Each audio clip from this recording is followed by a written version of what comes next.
Johnson, you're on your own.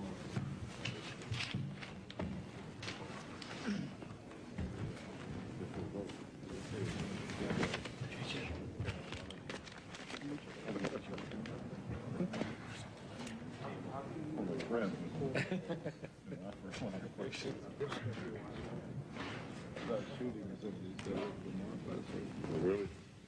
Thank you. We very much appreciate your joining us, gentlemen. As you heard on the last panel, we will have 5-minute opening statements to leave us the maximum amount of time for questioning, and I'd like to acknowledge the presence of Mr. John DeCamp, who is sitting with Mr. Crockman and Mr. Fletcher as counsel. You're welcome, sir.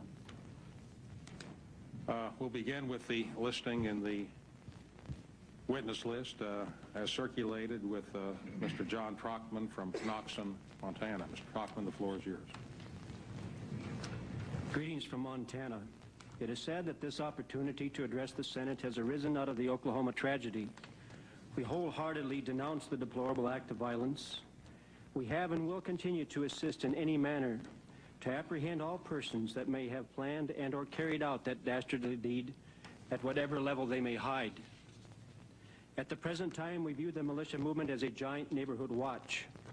The movement is made up of a cross-section of Americans from all walks of life with a singular mandate which is public and overt: the return to the Constitution of the United States and to your oath to defend that Constitution. The Declaration of Independence gives excellent insight as to why people feel the need to group together and participate in militia patriot organizations. This document speaks for itself once again, as it did over 200 years ago, when flagrant injustice continues out of control by oppressive public servants. We request that this document be entered into the permanent record as a partial support document to our statements. The following are just a few examples as to why Americans are becoming more and more involved in militia patriot organizations. The high office of the presidency has been turned into a position of dictatorial oppression through the abusive use of executive orders and directives, thus leaving Congress stripped of its authority. When the president overrules Congress by executive order, representative government fails.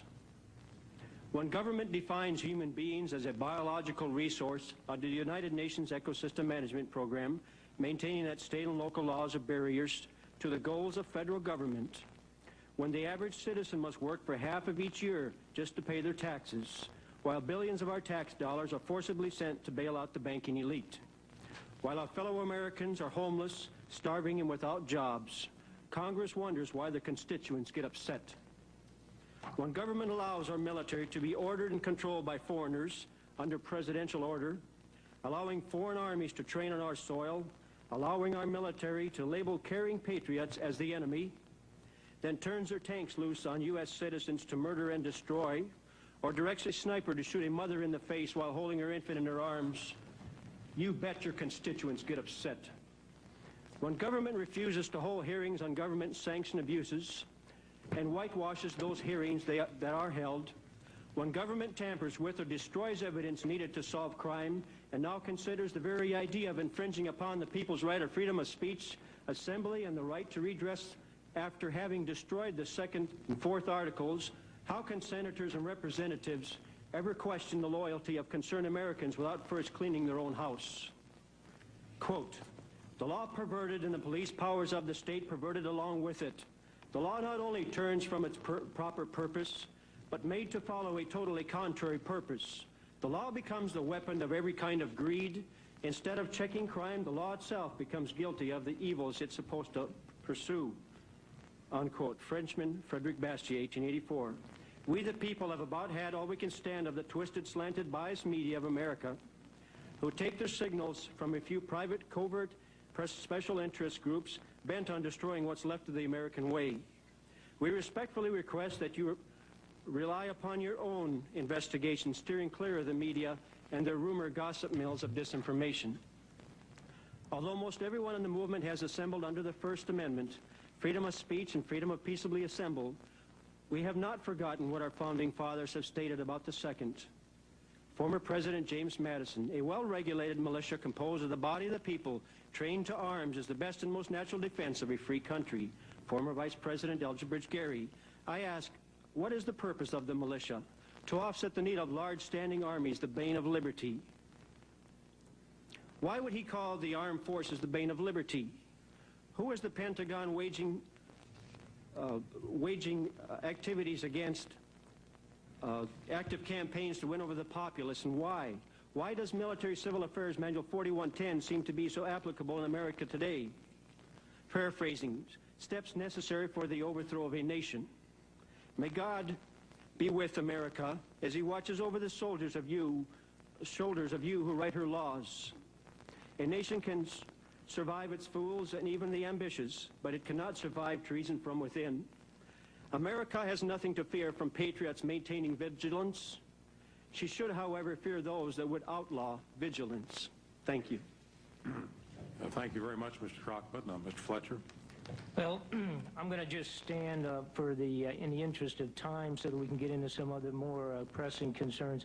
I'm not going to give any type of an introductory comment at this point in time, other than to point out that what we must look at is the overriding important point being what is the concern of the actually several million American citizens that are involved with patriot groups. And those concerns basically is an out-of-control government, an overly oppressive government, a government that utilizes a secret shadow means by which most of you or some of you that are not even involved with it have no idea what money is being spent for in our black covert funding. So we'll kind of get into that. I want to skip and pass my time on. Well, Mr. Fletcher, perhaps your time might be used to specify some of the comments which you made this morning on Good Morning America, ABC, if you would, about a second bomb being planted at Oklahoma City, or evidence of a second assailant, conspiracy? Yes. Typically, what I might do, again, is a matter of, so we can cover enough things that will also be important. This is a report that's been put together by a couple of people. One of them is an former FBI agent, formerly with a $22 million budget and 700 people working under him. Had been with the FBI for some probably 25 years. His determination, along with many experts, is that there was a minimum of at least one, if not two more explosions simultaneously within the building. Additionally, we have information that John Doe number 2 has been located. He has a name, we know who he is, where he is, and that he is also of a foreign descent. And for some reason, the FBI is steering away from this gentleman. That needs to be looked into more definitively, and I would offer this report, which I will leave with you folks. This also covers the type of bomb that most likely was utilized inside the building. The idea that it was a huge fertilizer bomb, there was no residue to speak of, no caustic fumes, which automatically would come from that bomb if it was singularly placed. Additionally, the idea, according to experts, is the idea of that bomb directively destroying the building as it did is absolute baloney. So I'll just leave this, and then we can get into, again, the answers and questions relative to other events of government corruption and being out of control. I do want to leave as much time as we can on that, which includes the militarization of local police offices all over the United States, including the supplying of armored personnel vehicles all over America to smaller police stations, which is ridiculous. I'd like to pass my time. Thank you, Mr. Fletcher. Mr. Adams. I'd like to thank the body here today for inviting us. I think this is a very important time in history that this body has brought the militia to speak here today. I think it's important that we have the opportunity to talk to one another, to air our views, and to get to know one another. And I hope that the individual states of the militias across the country will also do the same thing with the leaders in their states. As I sat here this morning and heard the testimony, and I certainly cannot address each piece individually, the things that I heard, at least a dozen different charges from across the nation of lawlessness, are certainly disturbing not only to me but to most militia members. And we are certainly totally against violence. What I do want people to understand through these hearings today is what is the militia today and who are the people that are involved in the militia. I think what we heard today so far in testimony have been very, very, very extreme elements, and in most cases were individuals that were not directly associated with what we would call the mainstream militia movement today. And that's what I would like to address, is who that mainstream militia is. It is a cross-section of Americans, of every type of occupation that there is, everything from attorneys to doctors, to mechanics, to nurses, to businessmen of all types. They are everyday Americans that are very, very concerned with what's going on in their country. And we applaud that. We are excited that once again in this nation, people are getting involved in their government. We are setting up programs right now to help people start registering to vote and going to the polls and getting involved in the legislation and the process that we all love. The militias, as many times has been reported in the media, that they hate their government. This is not so. We think that our government, that this body is the finest form of government in the world, and it could not be better. Are there problems in government? Certainly there's problems. You can hardly find an American that doesn't have something to complain about. Your body itself, whether you're Republican or Democrat, is complaining about the other side. That's America. That's good and that's healthy. And we believe in the freedom of speech. We do not believe in hatred. We do not believe in racism. And if you'll look over very, very carefully of all of the things that you've heard me say in the media and some of the others that have said in the media, we have said nothing about hate. We have said nothing about racism. We have not been anti-Semitic. Now, I'm not saying that there aren't fringe elements out there, and I'm not saying that over the last 14 months, when this organization, this group that is growing across the country, has started getting public attention because we have been out in the open, because we have been very public. We have gotten a lot of media. I'm not going to say that others aren't going to try to attach themselves to our coattails and take that ride and try to get their public attention too, but it is wrong. If they use hate, if they use violence, if they do not abide the law, we will be the first to expose them. We will be the first, if they are breaking the law, to turn them over to the law enforcement agencies. In my state, if you'll check the record, you'll find that we have stood behind our law enforcement fully. We have also initiated legislation in our state to support and empower our sheriffs and other law officials. We are law-abiding, God-fearing Americans. And we ask that this Congress will recognize that we represent literally millions of people in this country that are once again getting involved. And the one thing that they see, the one reason that this movement has grown so rapidly over the last 14 months is because the people do see a voice for them in the militia. And we're excited to be that voice, and we want to be an honest voice and an open voice. And there's some fears out there in the country. You've heard about some of the fears this morning. Whether the fear has substance to it or not, it's still a fear, and it needs to be addressed. All fears need to be addressed and expose those fears. If they're real, then let's work on them. If they're not real, then let's expose them for what they are. Thank you. Thank you, Mr. Adams. Mr. Johnson. Hi, how you guys doing? Senators? One of the things I wanted to bring up, first let me tell you who I am. Name's James Johnson, co-founder of a group called E Pluribus Unum, and one of the leaders and spokesperson for the Ohio Unorganized Militia. I've spoken to many groups around Ohio and in other states, and I've also helped start some groups.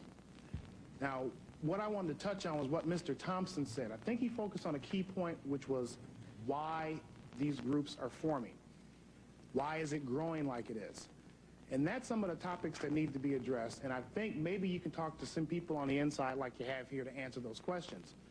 To put it to you bluntly, some of the legislation that's coming out of Washington, some of the executive actions that are taking place, ladies and gentlemen, these things started a revolution 200 years ago and got this country started. And the people are seeing this. The national news media and the actions of this government is some of the best recruitment we could have. We don't have to say much. All you have to do is talk to the average person out there to tell you, how do you feel about your government? And the people you look at here, we're the calm ones. We're the ones that calm people down. Now, I'm speaking here as a representative for my state and other groups that I know of. The animosity that I see out there between the citizens, all of them, and the government is frightening. What they did was, after listening to all these abuses and government atrocities that you're going to hear here today, and they saw that they were going to no avail, they decided to see what they could do to become part of the solution. They looked into the law, and under Title 10 U.S.C. 311, saw a phenomenon known as the unorganized militia that consists of all people, even the people taking these pictures right here, everyone. And they began to form themselves in units for their own self-defense and their self-preservation. Now, the way we stand now, and it's good that we're getting these views aired out, because 200 years ago, the British didn't get the hint until they saw dead redcoats out there. But this time, maybe we can get this out in the open and have things resolved. Because I feel, and it's concerning to me, and I'm being sincerely honest, that with the increasing polarization between the tax-paying public out here and what goes on, not only in here, but certain state governments, that the only thing standing between some of the current legislation being contemplated and armed conflict is time. It's one of the reasons I got in this movement, to help prevent that. Now, you can see from the last 2 years of sales from the firearms producers in this country, this nation is probably one of the most heavily armed forces on earth. And I have heard more and more people say, if one of these black-suited, armor-wearing, state-sponsored terrorists come kicking down my door, I'm going to blow somebody away. They don't call themselves militia. They don't even call themselves patriots. They call themselves American citizens who are getting tired of confiscatory tax rates, increasingly heavy regulations, which is, they believe, are leading them down a path to involuntary servitude. And one of the slogans that's been going around, especially in Ohio, is what I've been telling people, for those who think that this is just primarily an angry white male movement, is that if our ancestors would have been armed, they would not have been slaves. That's why people are getting armed. Not so much with firepower. That's not the thing that makes it dangerous. What makes it dangerous is that they're being armed with knowledge. What you're going to see is a growing number of citizens, and you're seeing that now, that's why we're here, move away from the authority that is here in the Beltway and begin to create their own constitutional authority. You're going to begin to see this in the resurgence of the common law courts. You're going to begin to receive this, and I'm going to summarize here, in the formation of the militias. That's what came first, to defend ourselves. But you're also going to see this on the legislative venue. You're going to see our own candidates in our own elections, and hopefully that we can become a system which will attract others into a more constitutional-based system. Thank you very much. Thank you, Mr. Johnson. Mr. Olson. Thank you for the opportunity to testify today. The following statement will attempt to answer the question of the legitimacy and the need of the citizen militia. Not only does the Constitution specifically allow the formation of a federal army, it also recognizes the inherent right of the people to form militia. Further, it recognizes that the citizen and his personal armament are the foundation of the militia. The arming of the militia is not left to the state, but to the citizen. However, should the state choose to arm its citizen militia, it is free to do so, bearing in mind that the Constitution is not a document limiting the citizen, but rather limiting the power of government. But should the state fail to arm its citizen militia, the right of the people to keep and bear arms becomes the source of the guarantee that the state will not be found defenseless in the presence of a threat to its security. It makes no sense whatsoever to look to the Constitution of the United States or that of any state for permission to form a citizen militia, since logically the power to permit is also the power to deny. If brought to its logical conclusion in this case, government may deny the citizen the right to form a militia. If this were to happen, the state would assert itself as the principal of the contract, making the people the agents. Liberty then would depend on the state's grant of liberty. Such a concept is foreign to American thought. While the Second Amendment to the United States Constitution recognizes the existence of the state militia and recognizes their necessity for securing a free state, and while it also recognizes that the right of the people to keep and bear arms shall not be infringed, the Second Amendment is not the source of the right to form a militia nor to keep and bear arms. Those rights existed in the states prior to the formation of the Federal Union. In fact, the right to form militia and to keep and bear arms exists from antiquity. The enumeration of those rights in the Constitution only underscores their natural occurrence and importance. According to the 10th Amendment, ultimate power over the militia is not delegated to the federal government by the Constitution. Consequently, the power of the militia remains in the hands of the people. Again, the fundamental function of the militia in society remains with the people. Therefore, the Second Amendment recognizes that the militia's existence and the security of the state rests ultimately in the people, who volunteer their persons to constitute the militia and their arms to supply its firepower. The primary defense of the state rests with the citizen militia bearing its own arms. Fundamentally, it is not the state that defends the people, but the people who defend the state. The second line of defense of the state consists of a statutory organization known as the National Guard. Whereas the National Guard is solely the creation of statutory law, the militia derives its existence from the inherent inalienable rights which existed before the Constitution and whose importance are such that they merit specific recognition in that document. While the National Guard came into existence as the result of legislative activity, the militia existed before there was a nation or a constitutional form of government. The militia, consisting of people owning and bearing personal weapons, is the very authority out of which the United States Constitution grew. This point must be emphasized. Neither the citizen's militia nor the citizen's private arsenal can be an appropriate subject of federal regulation. It was the armed militia of the American colonies whose own efforts ultimately led to the establishment of the United States of America. While some may say that the right to keep and bear arms is granted to Americans by the Constitution, just the opposite is true. The federal government itself is the child of the armed citizen. We, the people, are the parent of the child we call government. You, senators, are part of the child that we, the people, gave life to. The increasing amount of federal encroachment into our lives indicates the need for parental corrective action. In short, the federal government needs a good spanking to make it behave. One other important point needs to be made. Since the Constitution is the limiting document upon the government cannot become greater than the granting power. The servant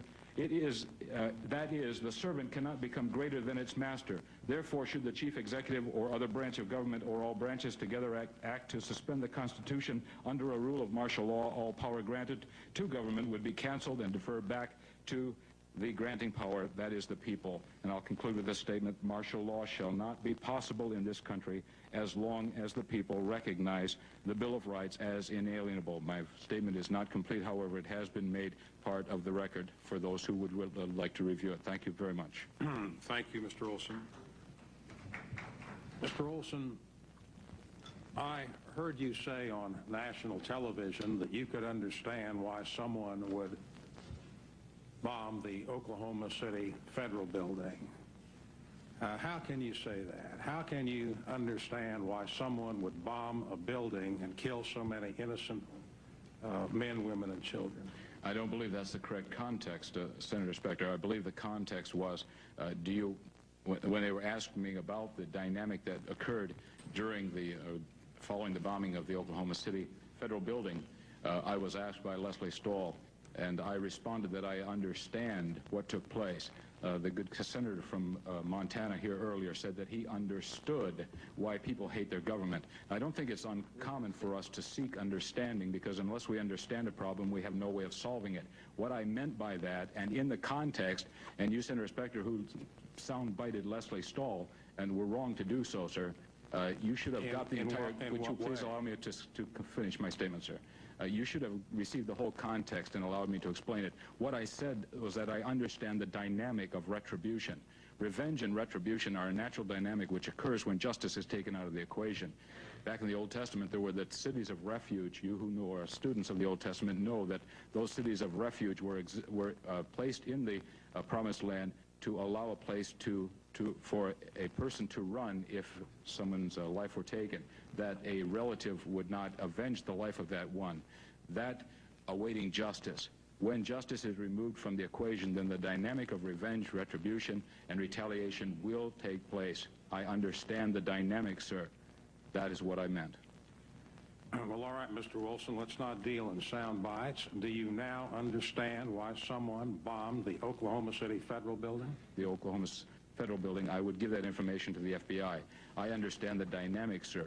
It is up to you to do the investigation, and I feel that the FBI, for some reason, has taken 7 to 8 weeks to find someone who is not guilty I think it's about time that they start looking for the ones who are guilty.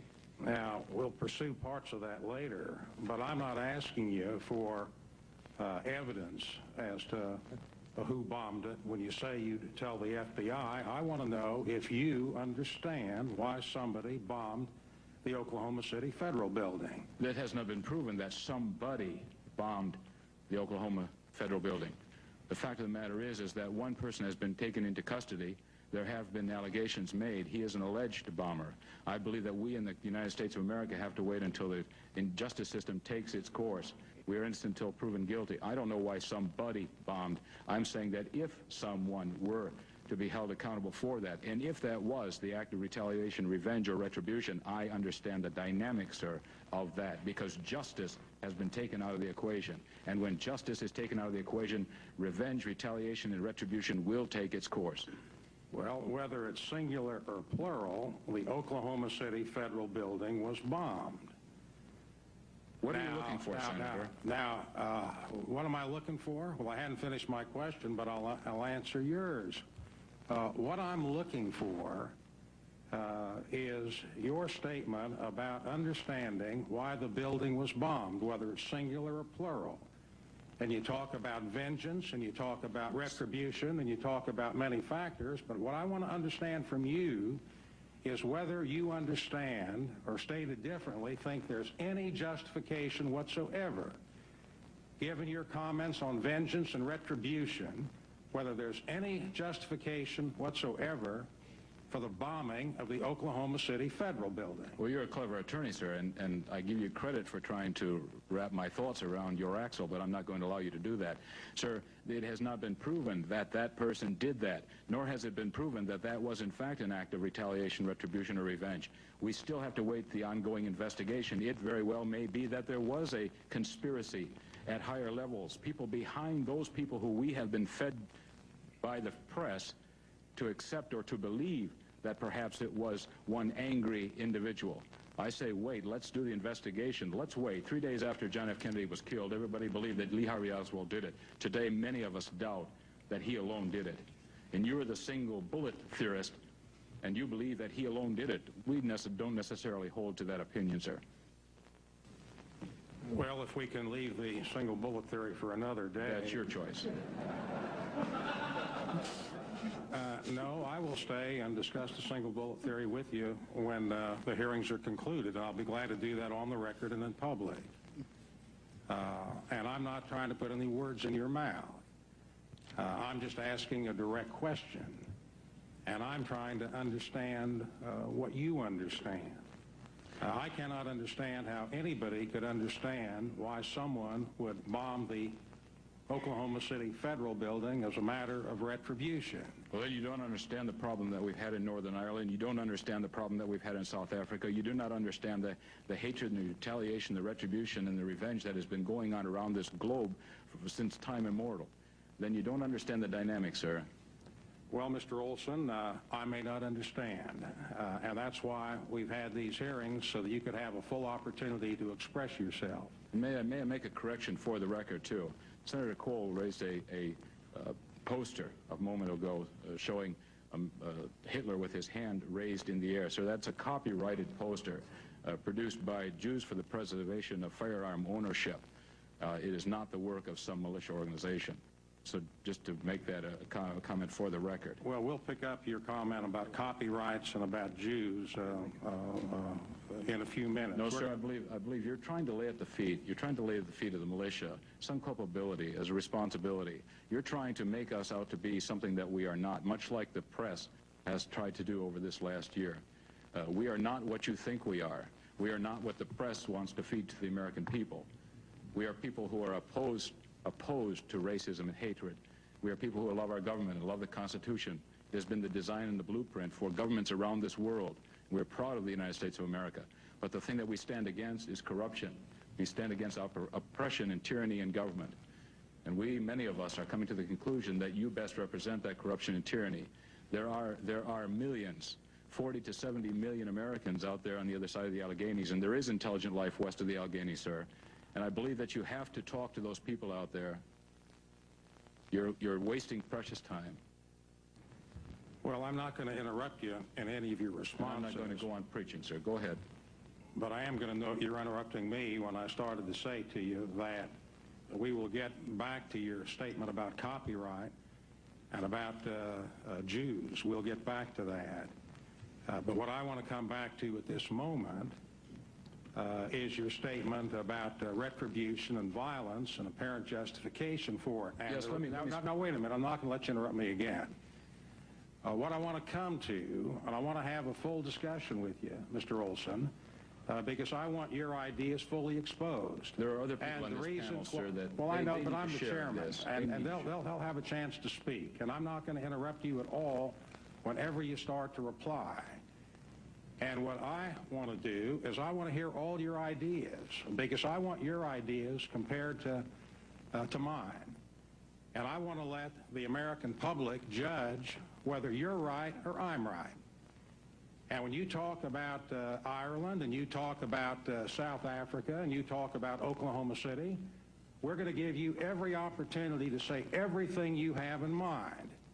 And then I'm going to say a few things, and we're going to let the public judge. And I don't take lightly your comment to me that I represent corruption. I don't take that lightly at all. Well, let me say it again. And I want you to prove it if you're going to say that. And now the floor is yours. I appreciate that, and I would like to correct Carl Levin also. He made some allegations and some statements that were absolutely fallacious. They are not true, and I believe that anyone who has the record of Carl Levin's statements earlier would like to talk to us. We would like to correct those for the record. Proceed. There are many statements concerning the Fowlerville people. The Fowlerville people were not part of the Michigan Militia Corps. Just about every fact that he brought forth, he did not name places or times or dates or the context of those investigations.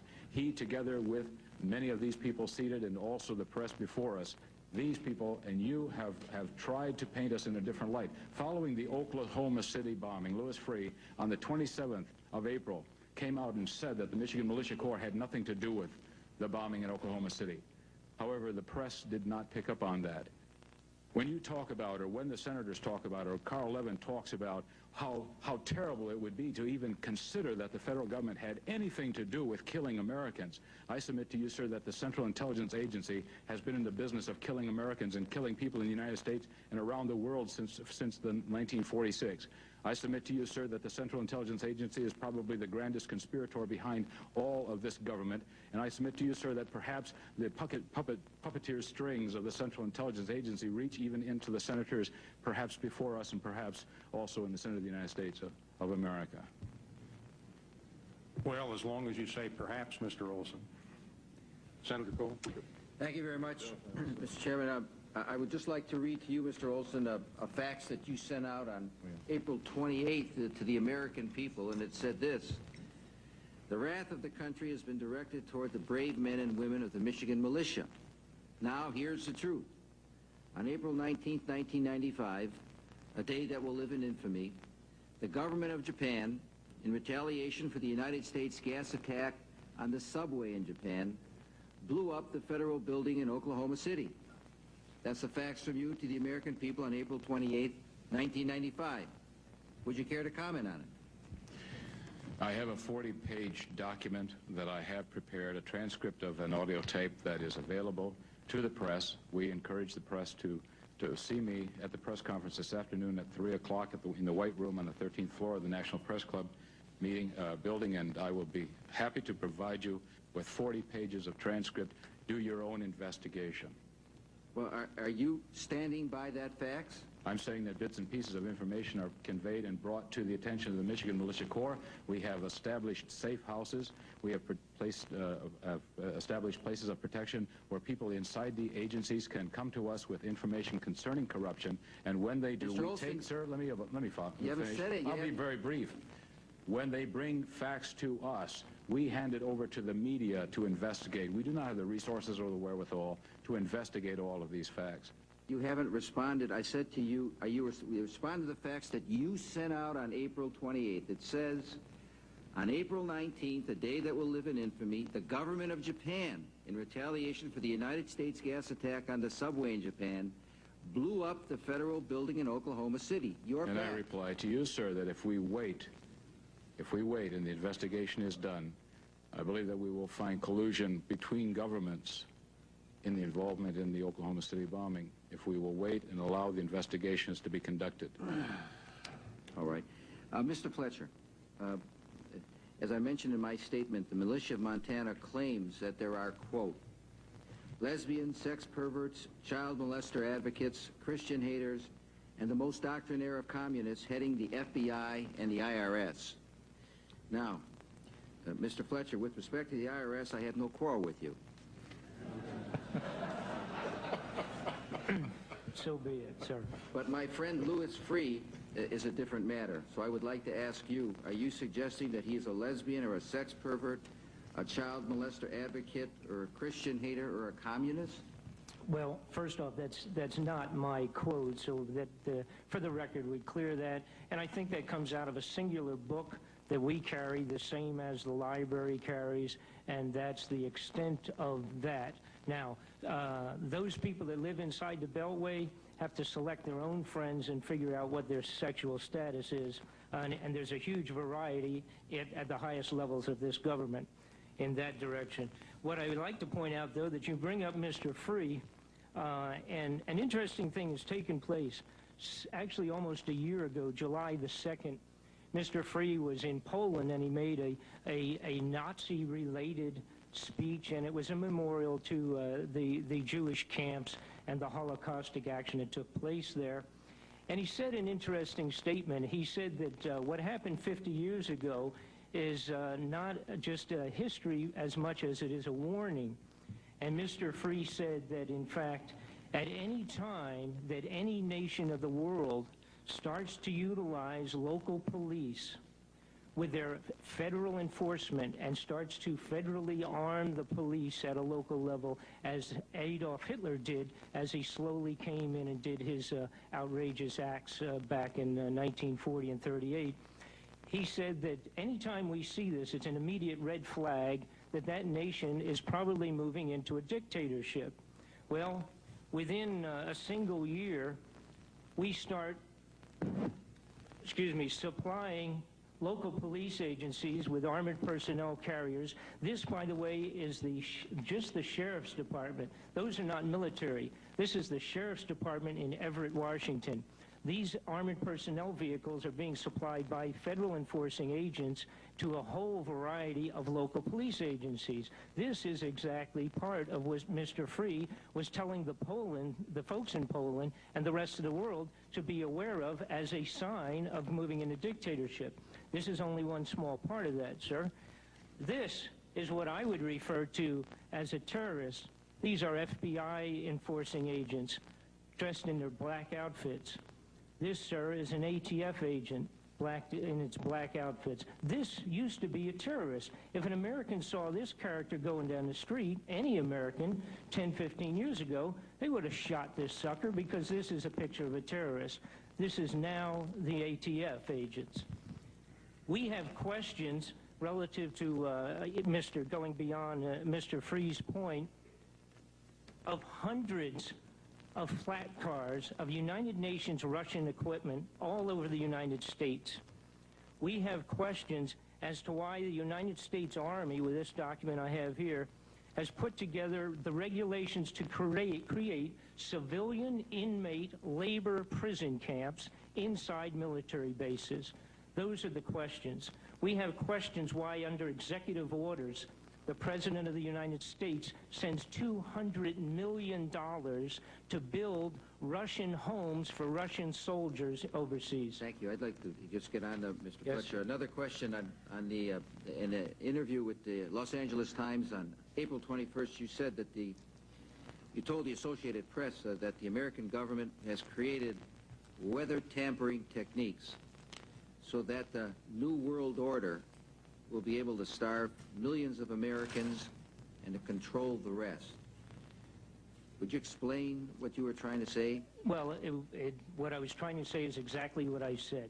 There is weather control techniques. We have a complete package on that, which I did not bring, but I certainly will see to it that it is brought in for the record. Number one, the entire patents on the equipment. Number two, Senator Claiborne Pell's complete statement and story of his own that not only does it exist, but that we even utilized it as far back as the Vietnam War. You might want to touch base with Senator Pell. I just want to repeat before I turn to questions. Yes, but we do have all that information. You're saying the government has created weather tampering techniques so that the, quote, New World Order will be able to starve millions of Americans. Worldwide. Millions of Americans, and to control the rest. Yes, sir, and that's my belief. As bizarre as that sounds, if somebody had told me that that equipment even existed 10 years ago, I would have thought they were nuts, sir. And at this point in time, we have all the documents to prove it. And if you think that 85 tornadoes takes place in the middle of our growing area by simultaneous accident, I'm sorry. With the equipment that's already set up internationally, and as bizarre as that is, it is proven and documented. We will supply you with those documents. As bizarre as that is, I would say that weather wars, and this is quoting actually Senator Claiborne Pell himself, that they are the greatest weapon ever created in the world, and that's the Senator's own statement. So yes, I do stand on that. Thank you, Mr. Fletcher. Thank you, Mr. Chairman. Thank you very much, Senator Cole. Senator Feinstein? He's not here. Pardon me, Senator Thompson?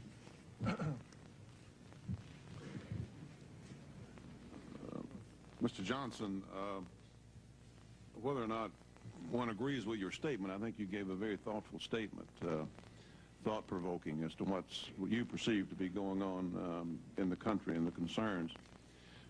You mentioned the problems, as you said, with our government. You talk about the tax rates being too high. You talk about government being too big, too intrusive, and all those things, many of which many of us are also concerned about and are trying to do something about it. You talked about the British, our revolution, other places around the world. But, you know, we couldn't vote King George out of office. The difference between us and other countries is that we do have a democratic society, and one in which huge numbers of people don't even bother to vote. But we have an opportunity to change just about all the things that you listed that's a problem. I take it that you think that our system is broken down, our electoral process in some way is broken down. Either it's really not free and open, or maybe we shouldn't go by democratic processes, or what's your problem with working through the process to solve these problems? You know, there was an organization, I believe, came out back in September and said that the militia's aim was clearly the democratic process itself. And my response to that was that our aim was, our target was right on target, right around November the 8th, when a whole new Congress came in here. Fine, granted. Now, we advocate that more than everything, voting. But we seem to have a problem here during these campaigns when all of these wonderful politicians, God love them, say whatever they're going to say, and they get inside the Beltway and everything is, how do we say, politics as usual. Now what's going on as this trend continues, and you guys got to listen to this, you're pushing people's backs against the wall out there. We got people out there hungry, like you're talking about, people out there starving, and people tired of getting terrorized by law enforcement. Well, I shouldn't say law enforcement. I will support law enforcement whenever they support the law. I'll just call them enforcement. They're getting outright economically terrorized, socially terrorized. I mean, the political correctness is getting out of hand. That is why these people are, what they're doing, what this militia is now, it's a mindset. It's the civil rights movement of the 90s. It's people sitting there with "Don't tread on me" stamped across their forehead. There's people drawing a line in their sand. That's what it is. Nobody's going to go out there and shoot things. Nobody's going to go out there and blow up things. We're not baby killers, we're baby boomers. We're not terrorists, we're taxpayers.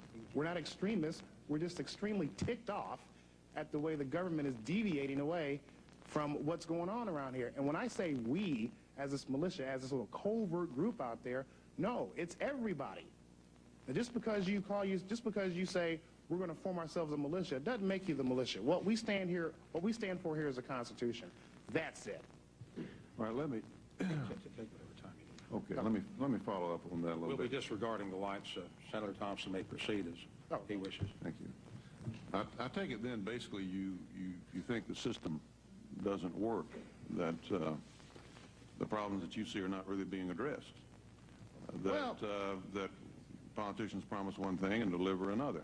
You're not the first one to come up with that idea, I assure you. It's becoming a real general consensus around the country, sir. And you basically believe that today that exists the way it always has. What exists? That situation exists. No, I didn't say it always has. But today it is becoming more and more evident that it is existing. I see. What do you see the role of the militia in addressing that problem? Right now, the militia, I look at it as a constitutional safety net. What you have are these groups who are organizing themselves in a manner that the Constitution will be preserved, no matter what kind of action this government or any other government takes. That's the little friction point you're going to run into there. Well, that gets into another question, I suppose. Bad laws are one thing, high taxes and that sort of thing. But when you talk about a militia, you don't organize a militia to lower taxes, I assume. You organize a militia that at least has some military capability. Is there concern that the government is forcefully and physically going to move against individuals who are trying to assert